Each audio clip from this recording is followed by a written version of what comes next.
sirens, policemen, firefighters, ambulance, all things that we're normal and used to, right? We really don't like them when we're driving down the interstate at 6 in the morning when we're trying to get to work. Hi, I'm Elijah Mangan, and I'm doing my informative speech on why you shouldn't be texting and driving. This is a cell phone. This is a great thing in today's technology and today's society. We send emails, we send Snapchats, we send presentations, we even do graphic designs off them sometimes. The bad thing about cell phones is they're cancer when it comes to people's lives.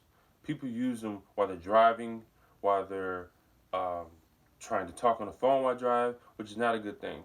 2,800 people were killed in the first 4 months in 2018 from distracted drivers. Now, to you, that might not seem like a big number, but it really is. There's a lot of people dying for a bad cause and a cause that could be ridiculed today.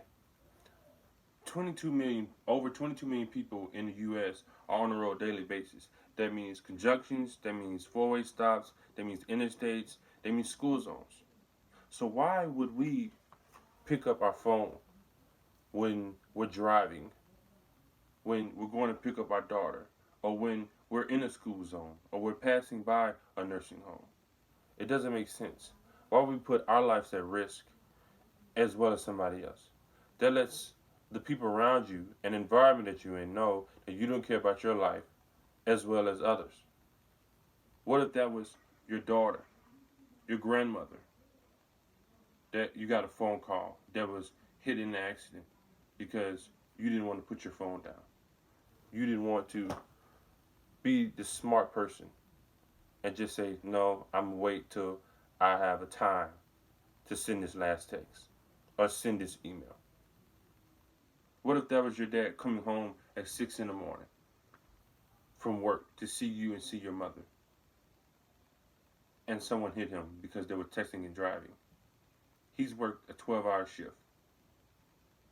Now, I'm not a super genius, but it doesn't take a logical person to know that texting and driving is bad and it is illegal.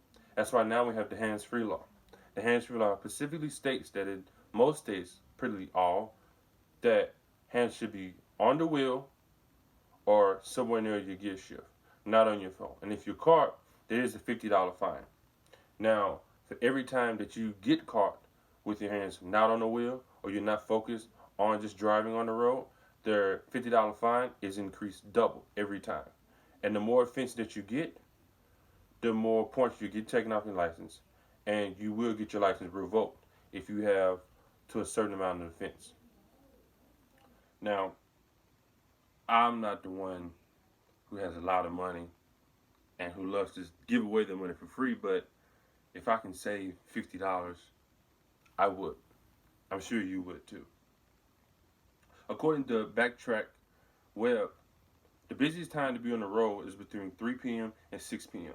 That means most people are getting off to work, going to work, picking up their kids from school, or going to a family function or going to meet someone that they're near and dear with between that time. That means if you're on your phone, you're more likely to cause an accident or be in an accident because that's the busiest time within the day that people are on the road. Now, you're willing to risk your life within the busiest time of the day and someone else? I don't think that's the best idea or bright idea. The busiest time of the year is holiday season.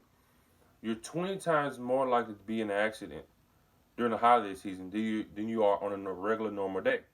That is because you have people coming from out of the state, out of the country, who are not used to your roads, the weather conditions in your city or your state, or simply are new to driving.